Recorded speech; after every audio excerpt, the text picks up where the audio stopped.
پشاور کی بھیڑ بھری سڑکوں پر ایک چہرہ نمودار ہوا۔ اسد اللہ نامی یہ شخص افغان مہاجرین کے ایک قافلے کے ساتھ پاکستان میں داخل ہوا تھا۔ اس کی آنکھوں میں پناہ گزین کی بے بسی جھلک رہی تھی، مگر دل میں تباہی کے خطرناک منصوبے پل رہے تھے۔ میرا پورا خاندان کابل میں ختم ہو گیا ہے، وہ مہاجر کیمپ کے آفیسر سے مخاطب ہوا۔ اب بس یہاں امن کے ساتھ جینا چاہتا ہوں، مگر حقیقت اس بیان سے بالکل مختلف تھی۔ اسد اللہ دراصل NDS کا تربیت یافتہ جاسوس تھا۔ اس کا اصل نام ذکی احمد تھا۔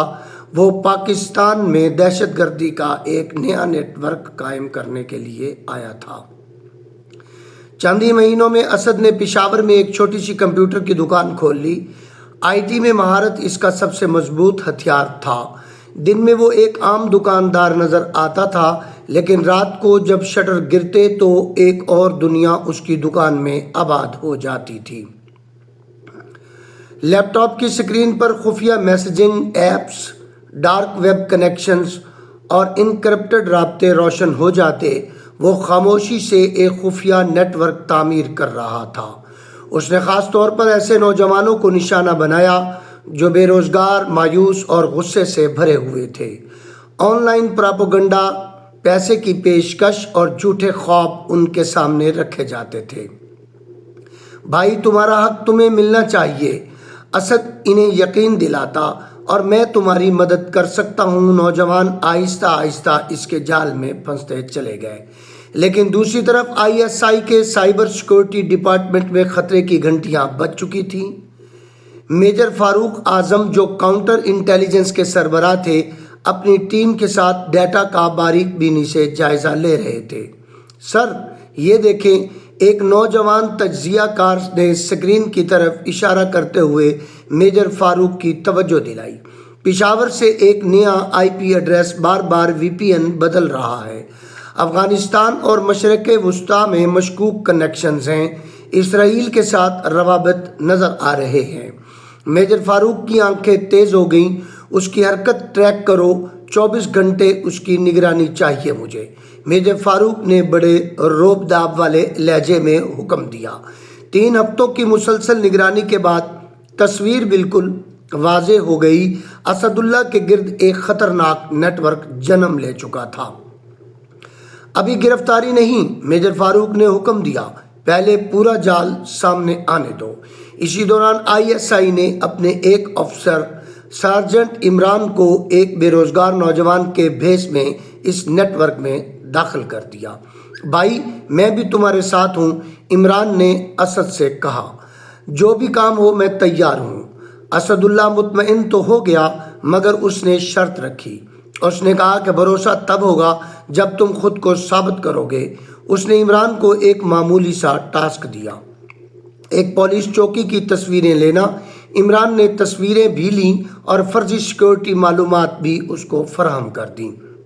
اسد اللہ نے اسے 2-4 اور اس طرح کے چھوٹے چھوٹے کام سونپے، جو سارجنٹ عمران نے بڑی تندہی کے ساتھ سر انجام دیے، جس سے اسد مطمئن ہو کر مسکرایا، مگر اسے معلوم نہ تھا کہ اس کا ہر پیغام، ہر لفظ ISI تک پہنچ رہا ہے۔ ایک رات اسد اللہ نے اپنے گروپ کے سامنے اصل منصوبہ رکھا۔ اگلے جمعہ لاہور میں دھماکہ ہوگا، اس نے کہا۔ سافٹ ٹارگٹ، زیادہ سے زیادہ تشہیر چاہیے۔ عمران کی سانس رک گئی۔ معاملہ انتہائی سنگین ہو چکا تھا۔ اس نے میجر فاروق کو بتانے کا عزم کر لیا۔ اسی لمحے میجر فاروق نے فیصلہ کر لیا کہ اب وقت آ چکا ہے کہ کل صبح آپریشن کیا جائے گا۔ صبح 4 بجے ISI کی کمانڈو ٹیم پشاور کے اس اندرون محلے کے اندر داخل ہو چکی تھی اور جس نے اسد کے گھر کو گھیر لیا تھا۔ دروازہ توڑا گیا۔ یہ ایک پرانی طرز کا بنا ہوا مکان تھا جو بہت کم کرائے پر اسد اللہ نے حاصل کر رکھا تھا۔ اسد اللہ نے گھبرا کر لیپ ٹاپ کا ڈیٹا ڈیلیٹ کرنے کی کوشش کی، مگر بہت زیادہ دیر ہو چکی تھی، کیونکہ اسے تقریباً سحری کے ٹائم دبوچا گیا تھا جو اس کے سونے کا ٹائم تھا۔ ہاتھ اوپر، تم گھرے ہوئے ہو۔ کچھ لمحوں کی مزاحمت کے بعد اسد اللہ کو قابو کر لیا گیا۔ اسی آپریشن میں اس کے نیٹ ورک کے 11 افراد بھی گرفتار ہو گئے۔ تفتیشی کمرے میں میجر فاروق اسد اللہ کے سامنے بیٹھے تھے۔ ذکی احمد یا اسد اللہ، کون سا نام پسند کرو گے؟ اسد اللہ کا چہرہ زرد پڑ گیا۔ تمہیں کیسے پتا؟ ہمیں سب معلوم ہے، میجر فاروق نے بڑے باوقار اندازے میں کہا اور فائل کھولتے ہوئے اس کے سامنے رکھ دی۔ تمہارا اصل نام، تربیت، ہینڈلرز، سب کچھ۔ چند گھنٹوں کی خاموشی کے بعد اسد اللہ ٹوٹ گیا۔ میں سب بتا دوں گا، وہ بولا، لیکن مجھے تحفظ چاہیے۔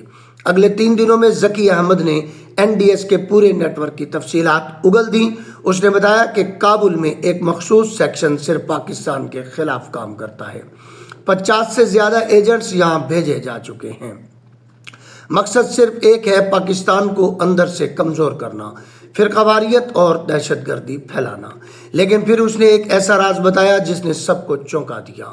افغانستان میں میرے اپنے آفیسر مجھے مروانا چاہتے ہیں، ذکی نے کہا۔